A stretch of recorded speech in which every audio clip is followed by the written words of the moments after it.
Potentially destructive algae is blooming in the Gulf of Maine right now, and it is stretching from Penobscot Bay down to Martha's Vineyard. Good evening, I'm Brian Yacono. And I'm Samantha York in for Amanda Hill. And while algae blooms are common, they normally only last for a couple weeks.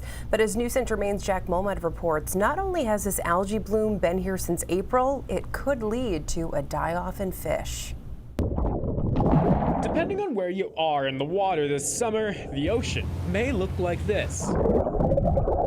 Definitely the water is brown where we have high concentrations of this algae. Professor Liz Harvey with the University of New Hampshire says this ocean water News Center Maine cameras captured earlier this August is most likely the same algae scientists are trying to tell us about. Normally we see this species commonly in the Gulf of Maine. Harvey says this algae is part of a massive bloom stretching from Penobscot Bay all the way down to Martha's Vineyard. But what makes this bloom unique is the size. Not only that, but this bloom started in mid-April and is still ongoing. Brown algae muddying our water and overstaying its welcome. And while the algae is a common species, it has the potential to do major harm once it dies. As the bloom starts to die and decompose, oxygen also decreases, and that can have implications for fish or shellfish. The last time fish and lobster died off because of algae was in 1976. We're all sort of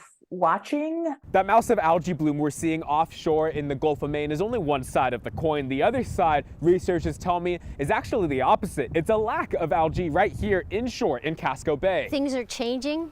They're changing really fast, and they're changing in ways that we can't always predict. Ivy Frynioka with Friends of Casco Bay says early data shows inshore areas of Casco Bay have a lower level of algae than normal years. And while too much algae offshore could kill off fish inshore. What happens when there's not enough algae is the basis for the whole food chain. It's an odd year between harsh sun and harsh rain.